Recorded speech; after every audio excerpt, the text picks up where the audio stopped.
दोस्तों, रोज़ की तरह न्यूट्रन ब्लॉक में सबका हार्दिक स्वागत है।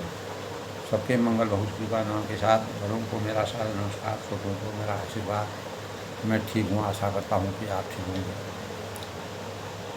रामचरितमानस के अरण्य कांड के प्रसंग में भगवान रामचंद्र जी लंबे समय से प्रवास के यानी चित्रकूट के वन में प्रवास के पश्चात वन के समूह का और वन में विराजित अनेक जीव जंतुओं से, प्राणियों से, प्राकृतिक आवास से, ऋषि मुनियों से के दर्शन करने के लिए किसी भी स्थान पर लंबे समय तक रहना सन्यासी जीवन के लिए मर्यादित जीवन की पराकाष्ठा की पूर्णता के अनुकूल नहीं है। इन भावों को सोचते सोचते भगवान रामचंद्र ने अपने भाई लक्ष्मण और सीता पत्नी सीता से कहा कि अब हमें यहाँ से अन्यत्र कहीं जाना चाहिए, क्योंकि साधु सन्यासी वैरागी जीवन में अनेक प्रकार के सुख दुखों के से अपने जीवन में प्रेरणा के स्वरूप का आनंद तभी प्राप्त होता है जब हम सांसारिक मोह माया के और भौतिक सुखों की अभिभूति से दूर रहें, वंचित रहें और निष्काम, निस्वार्थ और संकल्पित जीवन की मर्यादा का निर्वहन करने में रघुकुल की रीति को, नीति को और अपने माता पिता गुरु बंधुओं के उपदेश के अनुसार अपने कर्तव्यों के निर्वहन को हम कैसे उसका पूर्ण रूप से पालन करने में समर्थवान हैं। तब भगवान राम जी ने इन बातों को सोच कर, विचार कर, मंत्रणा कर, मंथन कर वन में आगे जाने का निश्चय किया और तत्पश्चात वे श्रृंगी ऋषि के आश्रम में पहुँचे। श्रृंगी ऋषि हजारों सालों से भगवान की आराधना कर रहे थे और उनकी अंतिम अपेक्षा यही थी कि भगवान की प्राप्ति के पश्चात में योगाग्नि में अपने भगवान के साक्षात दर्शन के पश्चात में योगाग्नि में मोक्ष की प्राप्ति कर भगवान का प्रसाद प्राप्त करूँगा, ताकि भगवानों के हाथों से मेरा मोक्ष हो। तो इसी के परिणाम स्वरूप श्रृंगी ऋषि ने भगवान का आशीर्वाद प्राप्त किया और उनको आदर मान सम्मान के साथ उनको अतिथि के रूप में उनका सत्कार किया, आदर किया, सम्मान किया और अपने अंतर मन की बातों से अभिभूत किया। मुनि के हृदय में धीरज धरकर बार बार भगवान रामचंद्र जी के चरणों को स्पर्श करने का किया और फिर प्रभु ने अपने आश्रम में लाकर उनके अनेक प्रकार की उनकी पूजा की। प्रभु को श्रृंगी ऋषि अपने आश्रम में ले गए और अनेकों प्रकार से भगवान की उन्होंने आराधना की, स्तुति की, विनती की। जिस प्रकार यानी अत्रि ऋषि ने भगवान का आशीर्वाद प्राप्त करके, अनुसुईया जी ने भगवान के आशीर्वाद को प्राप्त करके हजारों सालों से अपनी उपासना को, यज्ञ को, जप को, तप को और साधना को परिपूर्ण किया। तो भगवान रामचंद्र जी का वन 14 वर्ष का वन जाने का सबसे बड़ा उद्देश्य यही था कि ऋषि मुनियों की सेवा, दीनहीनों की सेवा, और जो व्यथित हैं, परेशान हैं, राक्षसों के अंत करने की का जो संकल्प उन्होंने लिया था उसको पूर्ण रूप से अपने जीवन में चरितार्थ करना। तो इसी के अनुसार भगवान के उन्होंने जो ही प्रभु का आगमन, यानी श्रृंगी ऋषि ने जो ही भगवान रामचंद्र जी का आगमन कानों में सुना तो उनके अनेक प्रकार के मनोरथ, मनोवांछित फलों की प्राप्ति के करते हुए आतुरता यानी शीघ्रता से दौड़े चले आते हैं। तब वह कहते हैं, हे विधाता, क्या दीन बंधु श्री रघुनाथ जी मुझ जैसे दुष्ट पर दया करेंगे, अपना आशीर्वाद प्राप्त करेंगे, भगवान के दर्शन मुझे होंगे। तो क्या स्वामी श्री रामचंद्र जी श्रृंगी मुनि कहते हैं कि छोटे भाई लक्ष्मण सहित मुझसे अपने सेवक की तरह मिलेंगे, और मेरे हृदय में दृढ़ विश्वास अभी भी नहीं हो रहा है, क्योंकि मेरे मन में भक्ति, वैरागी और ज्ञान कुछ भी नहीं। मैंने न तो सत्संग किया है, न योग किया है, न जप किया, अर्थात न यज्ञ किया है, और न प्रभु के चरण कमलों में मेरा अनुराग ही हुआ है। हाँ, दया के भंडार, दया के सागर, दया के समुद्र प्रभु भगवान श्री रामचंद्र की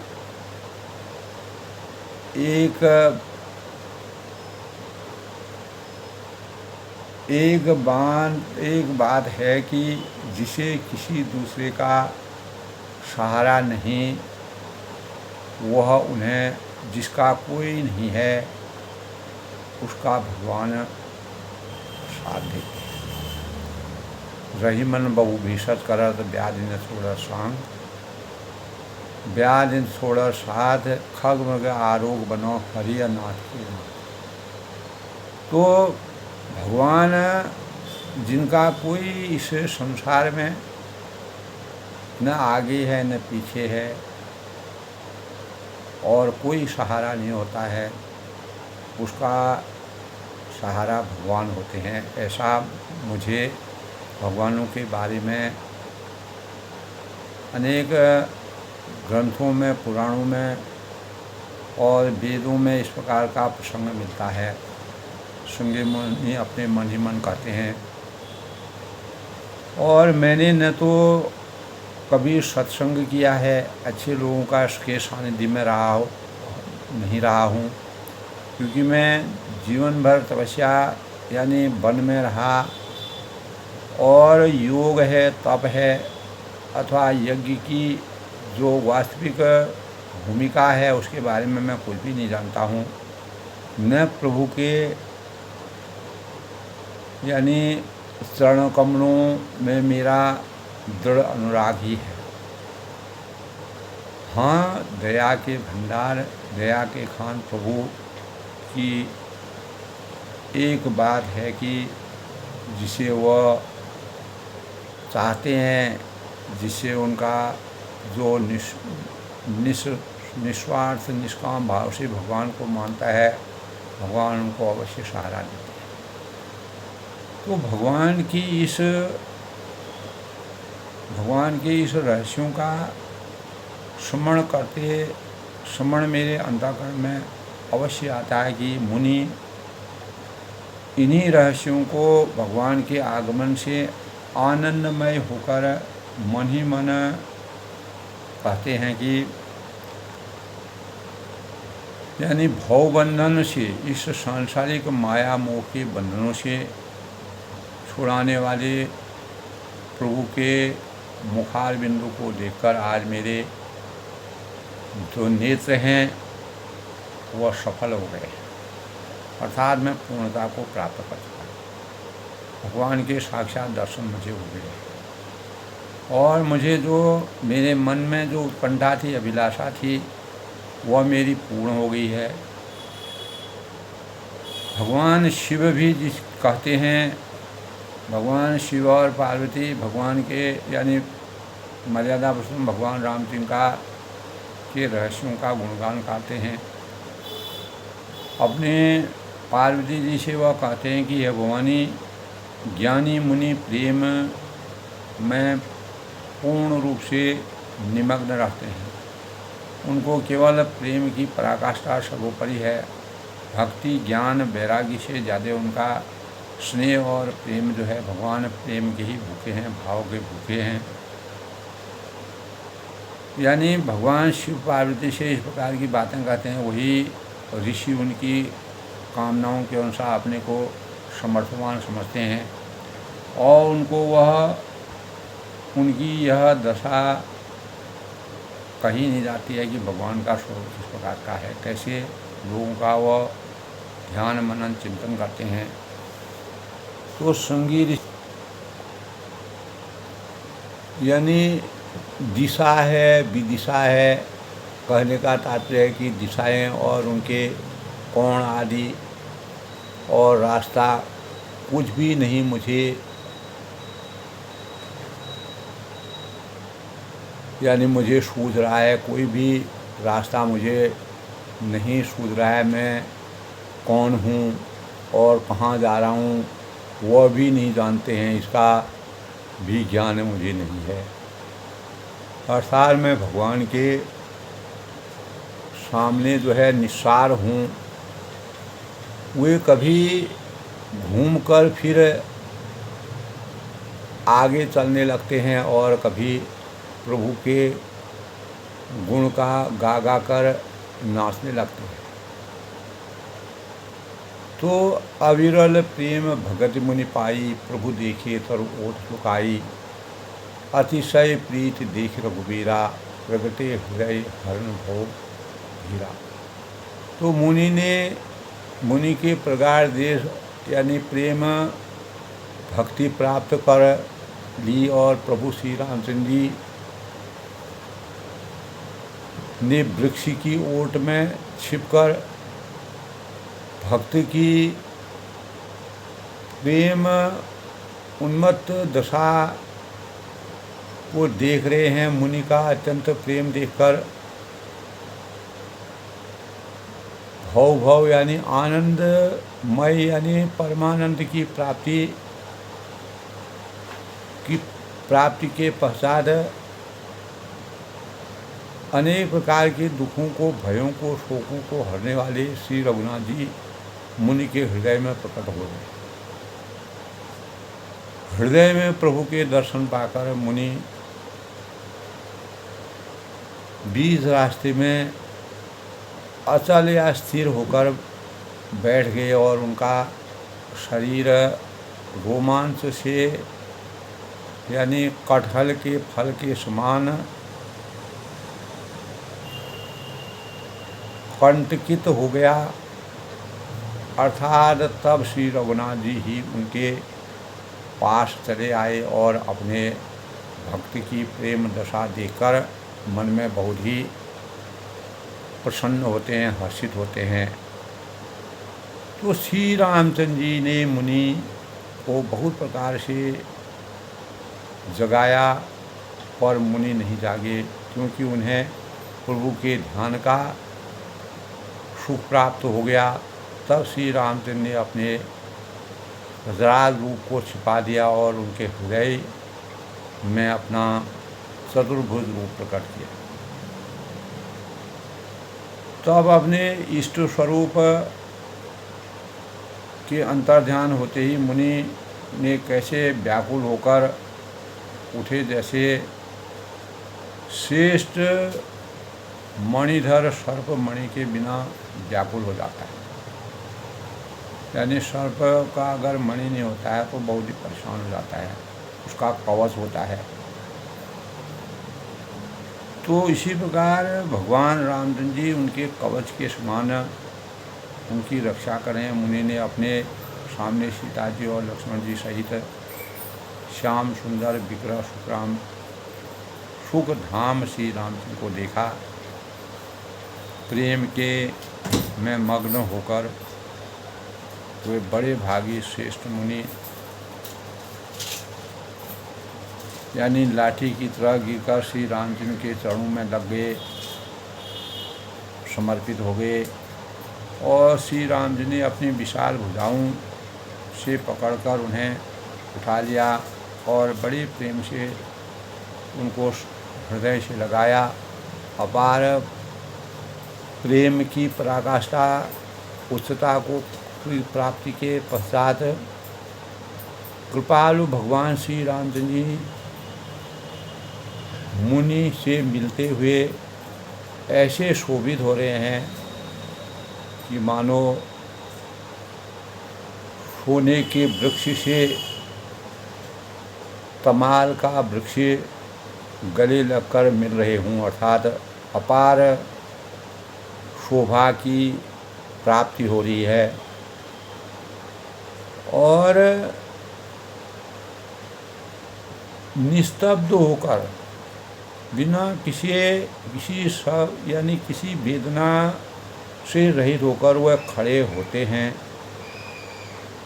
और टकटकी लगाकर श्री रामचंद्र जी के मुख को देख रहे हैं, उनके विराट स्वरूप का आनंद उठा रहे हैं, मानो चित्र में लिखकर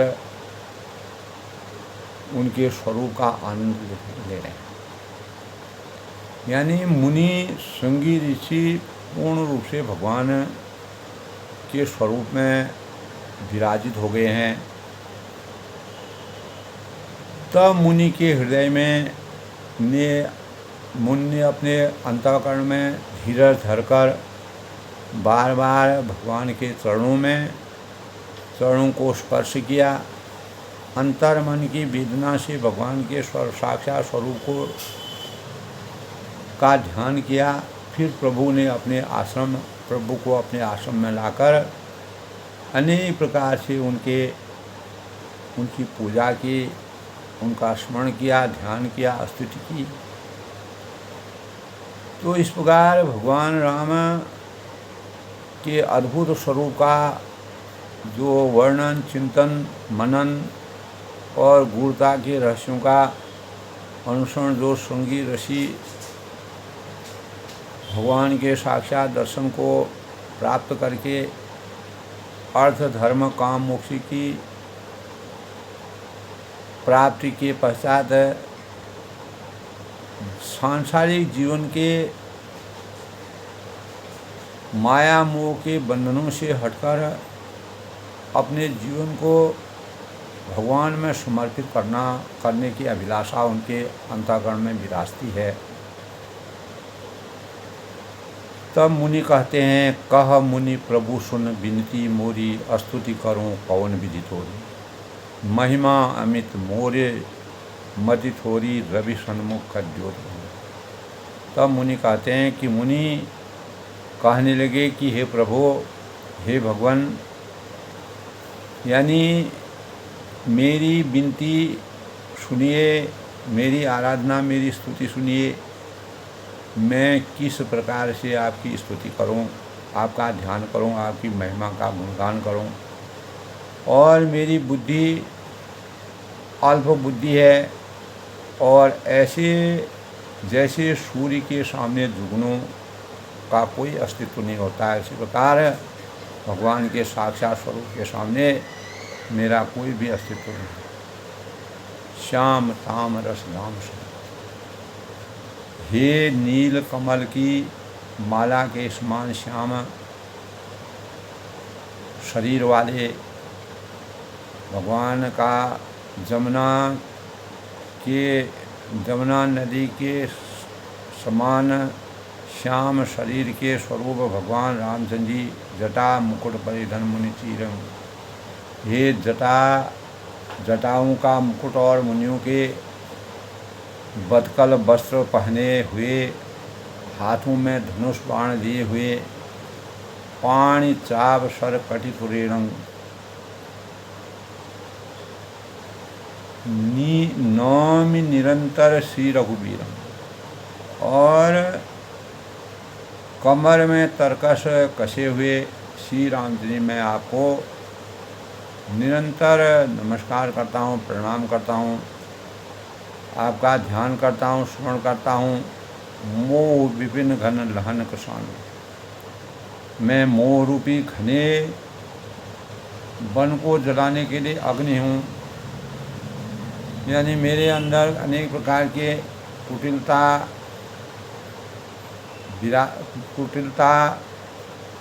के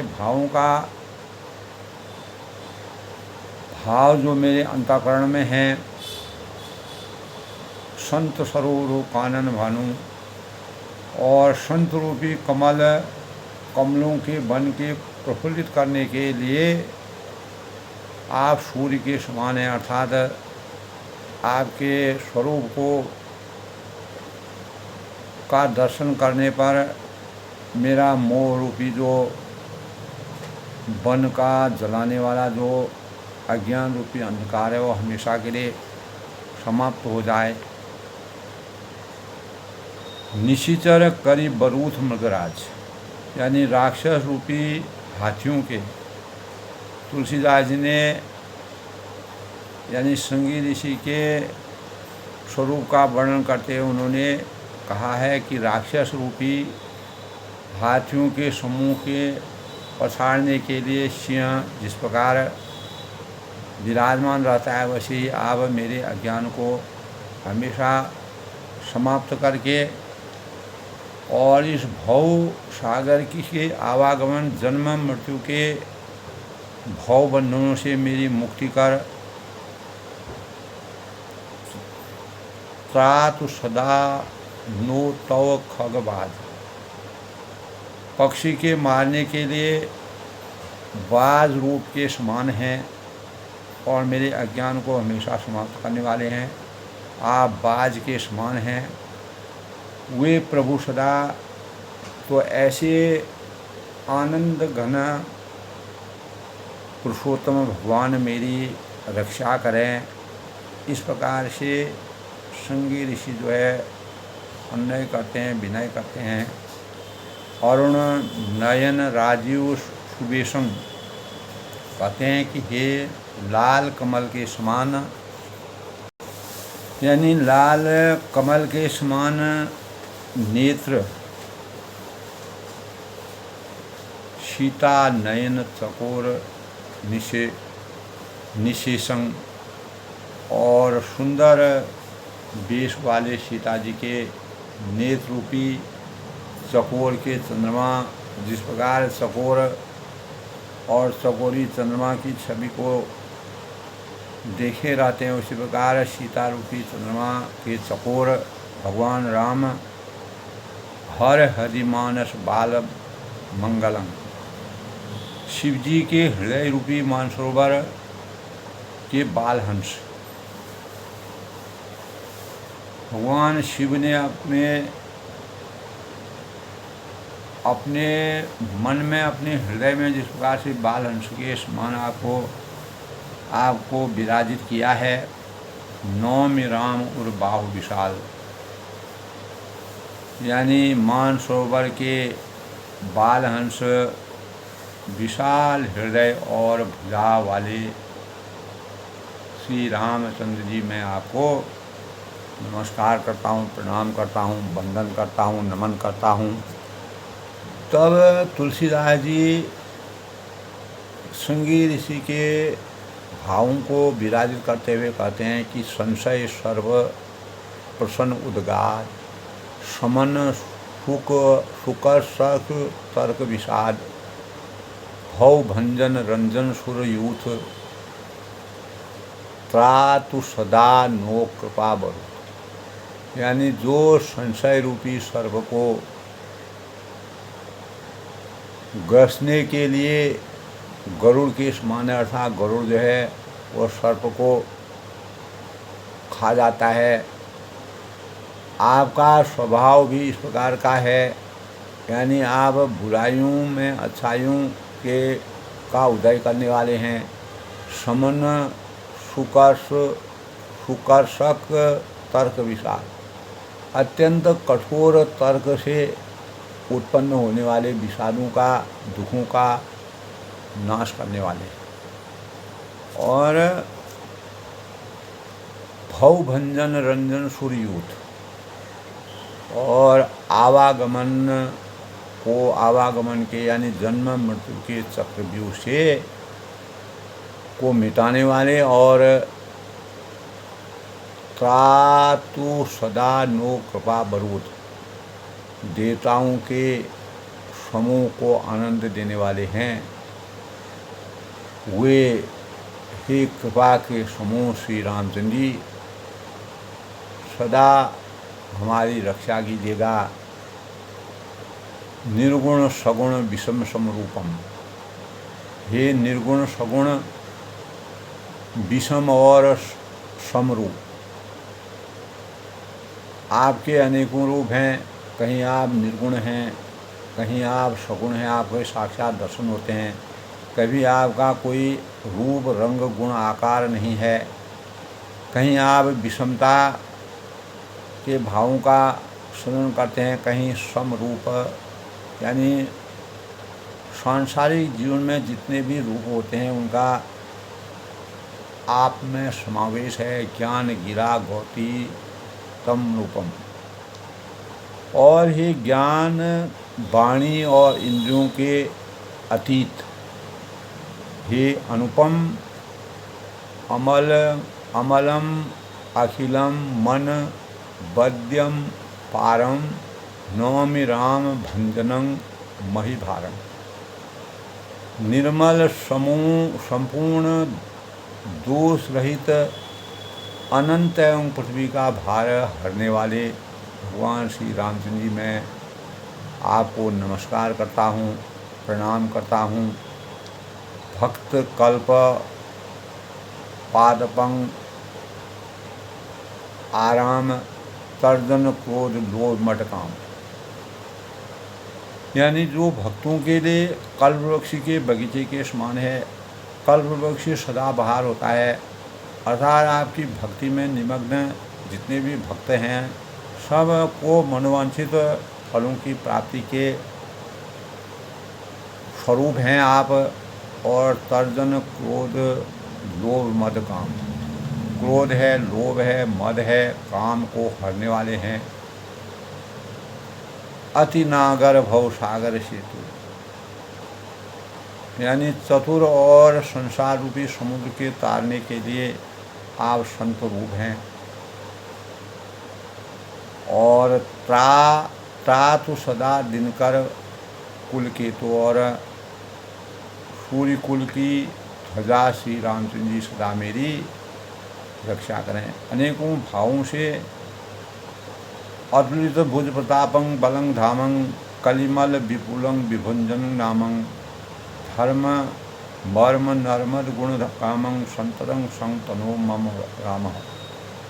जिनकी भुजाओं का प्रताप अतुलनीय है, जो बल के धाम हैं, जिनका नाम कलयुग के बड़े भारी पापों का नाश करने वाले हैं, और जो धर्म के कवच रक्षक हैं, धर्म की धूलि को धारण करने वाले हैं, अधर्म का हमेशा समूल नष्ट करने वाले हैं, और जिनके गुण समूह संततं ससंततो मम रामं, गुण समूह आनंद देने वाले, वे श्री राम जी निरंतर मेरे कल्याण का विस्तार करें, मेरा कल्याण करें। तदपि विरथ व्यापक अविनाशी, सबके हृदय निरंतर वासी। तदपि अनुज श्री शहीद खरारी, बसतु मने सब काननवारी। यानी यद्यपि आप निर्मल व्यापक अविनाशी और सबके हृदय में निरंतर निवास करने वाले हैं, अर्थात आप सर्व व्यापक हैं, सर्व गुण संपन्न हैं, सर्वशक्तिमान है, तथापि खरारी श्री रामचंद्र जी, लक्ष्मण जी और सीता जी सहित वन में बसोतु मनसी मम कानन जारी। वन में विचरने वाले आप इसी रूप में मेरे हृदय में हमेशा निवास कीजिए। और यह भगवान राम, लक्ष्मण और सीता जी की छवि जब मेरे अंतःकरण में विराजित हो जाएगी तो मेरा जीवन धन्य हो जाएगा और मैं संसारी मोह माया के बंधनों से मुक्त हो जाऊंगा। जे जाने ते जानो स्वामी, सगुण अगुण उर अंतर जानो।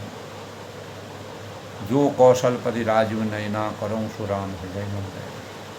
तो हे स्वामी, आपको जो सगुण, निर्गुण और अंतर्यामी जानते हूँ, वे जाना करें, मुझे उसकी कोई परवाह नहीं है। आप सगुण हैं, निर्गुण हैं या अंतर्यामी हैं, अंतर मन की बातें जानने वाले हैं, सर्वगुण संपन्न हैं। मेरे हृदय को करऊँ सो राम हृदय मम अहिना। मेरे हृदय को तो कौशलपति कमल नयनों, कमल के पुष्पों के समान श्री रामचंद्र जी ही अपना घर बनाए हुए हैं। उनका स्वरूप मेरे हृदय के अंदर हमेशा विराजमान रहेगा। चाहे लोग आपको सगुण रूप में माने, निर्गुण रूप में माने या अंतर्यामी माने। असभिमान जाह जन भोरे, मैं सेवक रघुपति पति भोरे। तब ऐसा अभिमान भूलकर भी न छूटे कि मैं सेवक हूँ और श्री रघुनाथ जी मेरे स्वामी हैं। सुनि मुनि बचन राम मन भाई। और मुनि के इस प्रकार के वचनों को सुन करके भगवान श्री रामचंद्र जी मन में बहुत आनंदित होते हैं, प्रसन्न होते हैं, खुश होते हैं और भाव हो जाते हैं। तब उन्होंने सुनि मुनि बचन राम मन भाई, बहुरी हर्ष मुनि बर उड़ाई। तब उन्होंने हर्षित होकर श्रेष्ठ मुनिवर को हृदय से लगा लिया। अपार स्नेह की धारा प्रवाहित हुई और आत्मा और परमात्मा का मिलन जिस प्रकार होता है, उसी प्रकार ऋषि और भगवान रामचंद्र जी का हृदय का अंतरंग जब मिलता है तब प्रेम की धारा प्रवाहित होती है। परम प्रसन्न जन मुनि मोही, जो बर मांगूँ देव सोई मोही। मुनि कहा मैं बर कहूँ न दाना, समोय न परऊँ झूठ का साथ। और कहा कि हे मुनि, मुझे परम प्रसन्न जानो।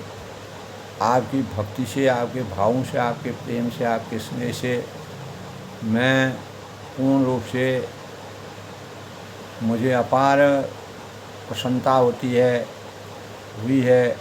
वही मैं तुम्हें दूँ। सुनि मुनि में बर कबहु नहीं जाना। तो मुनि ने कहा कि सुतीक्ष्ण जी ने कहा, तब भगवान राम जी जब सुतीक्ष्ण जी से मिलते हैं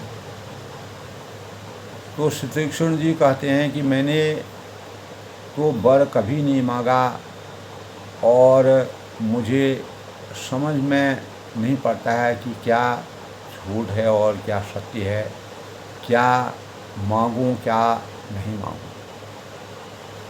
आप समर्थ हैं, सर्वशक्तिमान हैं। तो श्रृंगी ऋषि के बाद सुतीक्ष्ण ऋषि से भगवान रामचंद्र जी आगे मिलते हैं। तुम्हें नीक लागूं रघुराई, सो मोहि देव दास रघुराई। यानी आपको श्री रघुनाथ जी से उन्होंने कहा कि आपके अंतर्मन में जो कुछ अच्छा भाता है, हे रघुनाथ जी, हे दासों को सुख देने वाले, आपको जो अच्छा लगे मुझे वही वरदान दीजिए। और श्री राम जी ने कहा कि मुनि, तुम प्रगा भक्ति, वैरागी, विज्ञान और समस्त गुणों के तथा ज्ञान के घर हो, भंडार हो, समुद्र के समान तुम्हारा स्वरूप है। प्रभु जो दीन सो बरु में पावा। तब वह कहते हैं कि तब मुनि ने कहा कि प्रभु, जो वरदान दिया वह तो मैंने पा लिया है, अब सो देहु मोहि जो अभावा। अब मुझे जो अच्छा लगता है वह दीजिए। अनुज जानकी सहित प्रभु, चाप बाण धर राम, मम हिय गगन इंदु विभव बसौं सदा नियकाम। यानी हे प्रभु, हे श्री रामचंद्र जी, छोटे भाई लक्ष्मण जी और माता सीता जी सहित धनुर्बाणधारी आप निष्काम, पारदर्शी और स्थिर बुद्धि वाले होकर मेरे हृदय रूपी आकाश की चंद्रमा में की भांति सदा निवास करें। यही मैं आपसे मांग करता हूँ। भगवान का स्वरूप मेरे अंतःकरण में हमेशा विराजित रहे। तो सुतीक्ष्ण जी ने संगी ऋषि के बाद जब भगवान राम सुतीक्ष्ण जी से मिलते हैं तो सुतीक्ष्ण जी ने भगवान के परम स्वरूप का दर्शन प्राप्त किया और राम, लक्ष्मण और सीता जी की छवि उनके हृदय में हमेशा विराजित रहे। इसी से वह भवबंधनों से मुक्ति पा सकते हैं और हृदय रूपी आकाश में चंद्रमा की भांति जिस प्रकार आसमान में चंद्रमा पूर्ण छवि के साथ विराजित रहता है, उसी प्रकार भगवान राम आप तीनों का समूह मेरे अंतःकरण में हमेशा विराजमान रहे। इस प्रकार सुतीक्ष्ण जी ने भगवान के स्वरूप का आनंद लेते हुए और उनके स्वरूप का यानी भगवान के मुनि के प्रगाढ़ प्रेम से प्राप्त भावों का जब भगवान रामचंद्र ने पूर्ण रूप से उनके जीवन को धन्य बनाने का प्रभु श्री रामचंद्र ने वृक्ष की आड़ में छिप करके अपने प्रेमी सुतीक्ष्ण जी को के जीवन को सराहा और तब ऐसा कहकर सर्वभंग मुनि ने जब सर्वभंग मुनि योगाग्नि में अपने शरीर को जला डाला तब श्री राम जी ने कृपा से हुए बैकुंठ को चले गए। तब भगवान ने लीन इसलिए नहीं हुए कि उन्होंने पहले ही भेद भक्ति का वर ले लिया था।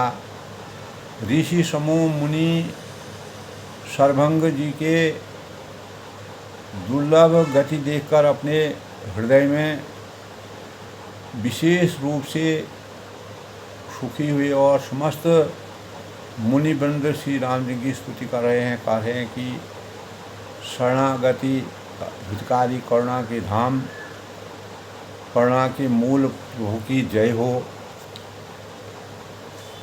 और मुनि ने कहा कि स्वामी, आप सर्वदर्शी, सर्वज्ञ और अंतर्यामी, सबके हृदय को जानने वाले हैं, अंतर्यामी हैं और जानते हुए भी अनजान की तरह हमको कैसे पूछ रहे हैं। राक्षसों के दल ने सब मुनियों को खा डाला और मुनियों को हड्डी जैसा हड्डी का ढांचा बना दिया। तब भगवान ने इस पृथ्वी मंडल से, इस पृथ्वी में जितने भी राक्षस हैं सबको समाप्त करने का संकल्प लिया। तो मुनि अगस्त जी के एक सुतीक्ष्ण नामक सुजान ज्ञानी शिष्य जो थे, उनकी भगवान में प्रीति थी। वे मन, वचन और कर्म से श्री राम जी के चरणों के सेवक थे और उन्हें स्वप्न में भी किसी दूसरे देवता को वह भरोसा नहीं करते थे। तो उन्होंने जो ही प्रभु का आगमन अपने आश्रम की तरफ सुना, यानी संगी मुनि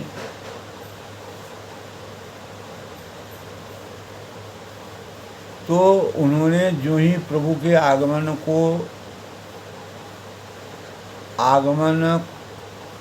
कानून में सुना, उनके आने की भनक उनको लगी, तो ही अनेक प्रकार के मनोरथ करते हुए वे आतुरता शीघ्रता से दौड़ चले और उन्होंने विधाता भगवान का स्मरण किया। क्या दीन बंधु श्री रामचंद्र जी मुझ जैसे दुष्ट पर अपनी कृपा करेंगे? क्या स्वामी श्री राम जी छोटे भाई लक्ष्मण जी सहित मुझ में अपने सेवक की तरह मिलेंगे? और हृदय में दृढ़ विश्वास ऐसा नहीं होता है, क्योंकि मेरे मन में भक्ति वैराग्य या ज्ञान कुछ भी नहीं है। इस प्रकार सुतीक्ष्ण जी जब सरभंग जी योगाग्नि में अपने शरीर को जला डाला, तो भगवान का परम आनंद कृपा उनको प्राप्त हुई, तो वह बैकुंठ चले गए। मुनि भगवान में लीन इसलिए नहीं हुए कि उन्होंने पहले ही भेद भक्ति का वर ले लिया था, यानी सर्वभंग मुनि ने। तो ऋषि समूह ने भगवान के अनेक प्रकार से तब जो है मुनि जो है सुतीक्ष्ण जी ने भगवान की आराधना की और भगवान का आशीर्वाद प्राप्त किया। तो आज के प्रसंग में अंत में जब सुतीक्ष्ण जी ने भगवान रामचंद्र जी से, भगवान राम जी जब प्रसन्न मुद्रा में थे, वह सुतीक्ष्ण जी की भक्ति को सुन करके उनके प्रेम भाव और स्नेह को मैं भाव होकर के अनुदान की, तब सुतीक्ष्ण ने कहा, हे प्रभु, जो वरदान दिया वह जो मैंने आपने मुझे पूर्ण रूप से संतप्त कर दिया है, अब मुझे जो अच्छा लगता है वह दीजिए।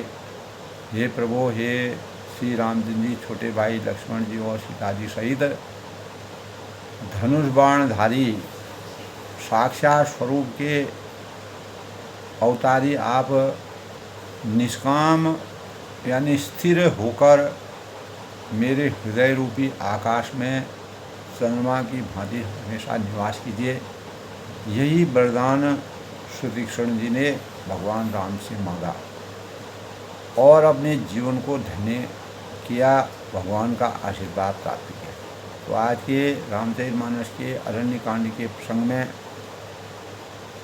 सर्वभंग मुनि के बाद भगवान राम सुतीक्ष्ण जी के आश्रम में जाते हैं। सुतीक्ष्ण जी कैसे भगवान के स्वरूप का आनंद लेते हैं और अपने जीवन को धन्य बनाने के लिए भगवान के दर्शन करके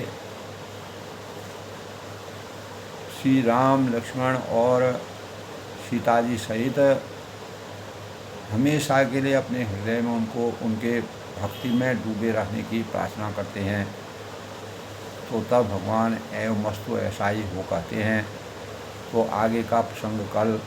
तो आज अपनी वाणी को विराम देते हैं। तुलसीदास के द्वारा तुलसीदास जी ने जिस प्रकार से सुतीक्ष्ण जी के भगवान के प्रति अपार स्नेह प्रेम भक्ति भावों का और समर्पण के भावों का वर्णन किया है, वह अनेकों वर्षों से मुनि की तपस्या सार्थक हो जाती है। अर्थ धर्म काम मोक्ष के पश्चात सांसारिक मोह माया के बंधनों से विमुक्ति पाकर के उनका उद्धार होता है। तो सबके मंगल कामना के साथ रामचरितमानस के अरण्यकांड के आज के प्रसंग में सबका अभिनंदन, सबका स्वागत। जय श्री राम।